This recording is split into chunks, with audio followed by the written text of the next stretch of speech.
Alright, what's up everybody? This is the taste. I'm making some pork carnitas today.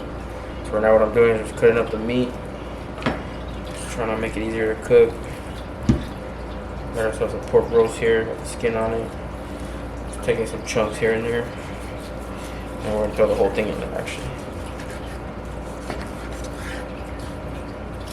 It just makes it easier to fit in the pot. So I'm gonna do this in the house. We're not gonna do it in a casa or anything like that. We're just gonna throw in some manteca right here on the stove. And we'll get going. First things first, seasoning right here. Just got some garlic salt. Just gonna throw a little bit of that garlic salt on there.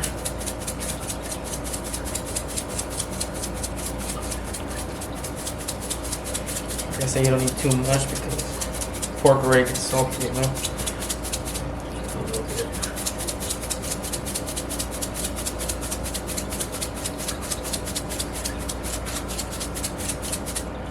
Should be good right there.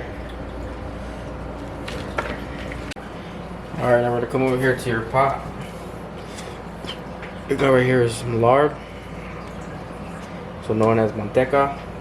We're gonna throw that in here, melt it down, get it nice and hot. They'll be ready to throw in your carnitas. A lot of people do it different ways. They like to boil down the pork sometimes and then put it in there, but what I find is that really dries it out. So I like to keep it 100% manteca, you know, pure lard, and that's about it. Go ahead and get this stuff in there. Get it cooking.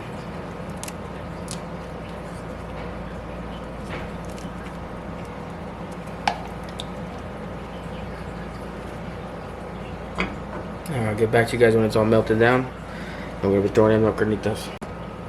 Alright guys, so that manteca is pretty much melted down. It's getting pretty hot in there. So I'm going to go grab the carnitas and throw them in there.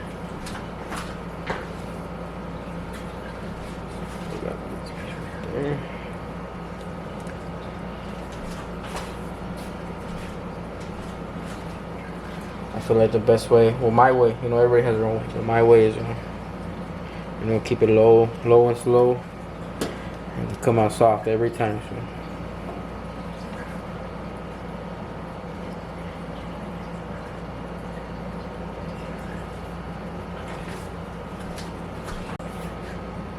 Alright, there we go. We got it all in there. The meat does shrink down a little bit after cooking, so hopefully everything will kind of be covered, you know. So now we're gonna let that cook a little bit. I'll check up with you guys in like 20 minutes and we'll see how things are looking. Alrighty.